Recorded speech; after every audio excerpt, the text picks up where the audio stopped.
Vijay Mystery here, and thank you for joining me. In this particular video, I'm going to share with you the 9 guidelines to good governance. Now look, if you're a director, CEO, executive, a manager, you will find this useful. It doesn't matter whether you're in a small, medium or large organization, these guidelines will surely help you. So let's go straight into these particular guidelines. All right, fine. So the first thing that we need to make sure is to ensure that there is a purpose for your organization and there is a clear vision. Now, the most important word here is not purpose and vision, but it is clarity. Making sure that when we are talking about a vision, we are referring to a specific point of destination. And let me give you an example. I went to this manufacturing organization and I gave the whole board a piece of paper and I told them, can you please write the purpose of this organization and the vision of this particular organization. Everybody had a different purpose and a vision, and this was quite disturbing because this is the first place which you have to make sure that it is clear. Everybody in your board understands what the purpose and vision for your organization is. The second point, which is key and crucial, is do you have segregated governing policies? Now, whenever I talk about policies, board members say that, look, we don't want these pages and pages of policies. But here's the thing. If you have a 1 or 2 page blueprint for each aspect in your board, which are current and live, it can have a major impact to the growth of your organization. And here's why policies is also important. It is important to make sure that the mindset and the mind shift goes towards that elevated thinking. So again, look into having segregated governing policies, having those risk parameters in place, making sure that the strategy, the outcome, whatever's been discussed and whatever the outcome is clearly crafted. The vision is clearly crafted, and at the same time, the execution and the timelines and everything is properly laid down in a policy format. And if you don't like the word policy, use whatever you want. Have a blueprint, have a snapshot, whatever it is for you, but make sure these are segregated governing insights and information package for your organization. Moving to the third one, financials. Now again, look, financials are very, very crucial and very important, but they must be forward-looking. You must have the right forward-looking financials. It is no good in just looking at variances and seeing that you have missed certain targets, but it is very crucial to make sure with a certain degree of confidence that the financials and forward-looking statements that you have for your organization are completely correlated towards the vision with tangible results and towards the resources that you have internally as well as the external factors in place. Moving to the fourth point, which is filtered information.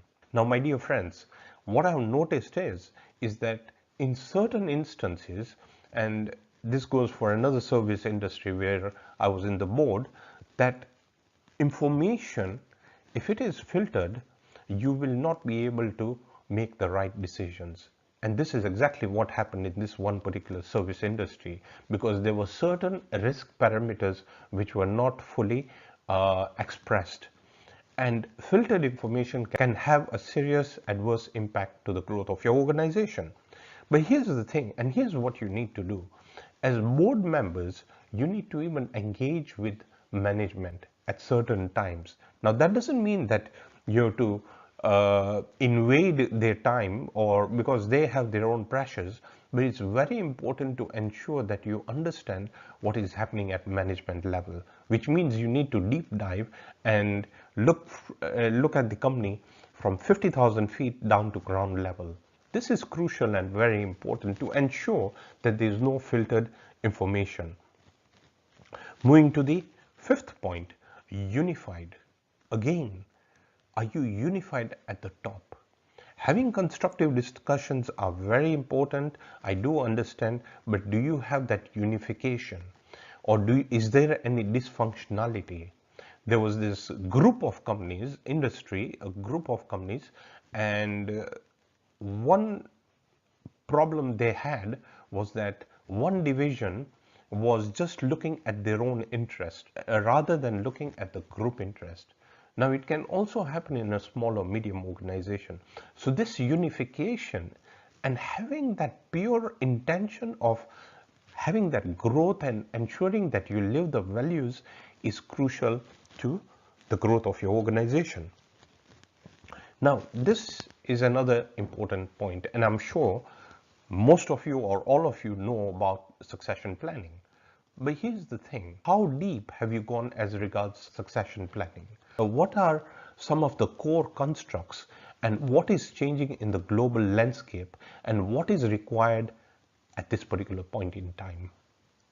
At the time of this recording in 2017, this is March 2017, I note that there has been a huge shift as regards technology, as regards a lot of other things. There's new disruptive technology coming in, there are new competitors, new entrants coming in, and it doesn't matter which part of the world you are, but is your succession planning current, relevant, insightful, with the right information, ensuring that everything has been taken into consideration? Because look, if you're a director, skill sets have to change.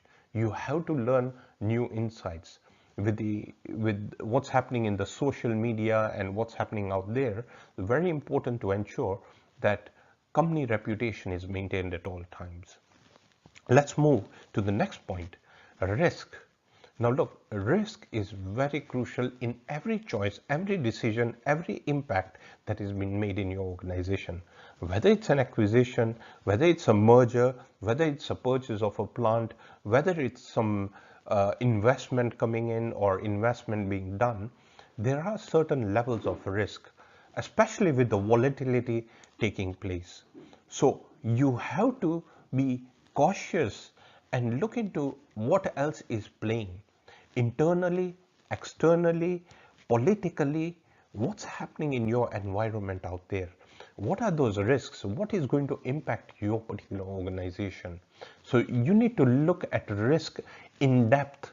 In fact, I suggest that you have an expert come over and have that fresh pair of eyes look into risk from a different angle altogether for your organization. So please consider this very crucial and important. The other thing which I have touched in the past, but I want to reiterate, is competence. Having that competent at board level. Now, when I'm talking about competent, I'm just not talking about having the financial skill set, or I'm not talking about risk, or I'm just not talking about strategy and crafting the vision alone. What I'm really referring here is the depth of knowledge of what is happening externally as well as internally. Frequency at board level meetings has increased. And my dear friends, competencies have to be taken into consideration. Relevance is very important. Being current is very important. So ensure that you have the right competence in place. And the final point, accountability. Now, this is again important. I have seen in organizations there's so much of role duplicity and there's conflict of interest as well. So you need to be very careful as to who is accountable for what, who's responsible for what, who holds the cumulative responsibility, which I'm sure you know, and what sort of authority has been delegated. This is crucial and it's very important.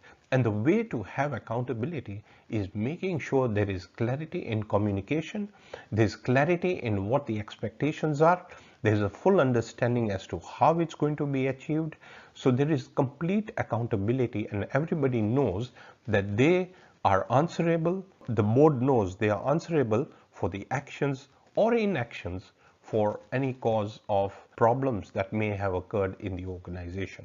So my dear friends, I hope you found this particular video of interest, and I look forward to sharing with you further insights in my next video. Thank you for now.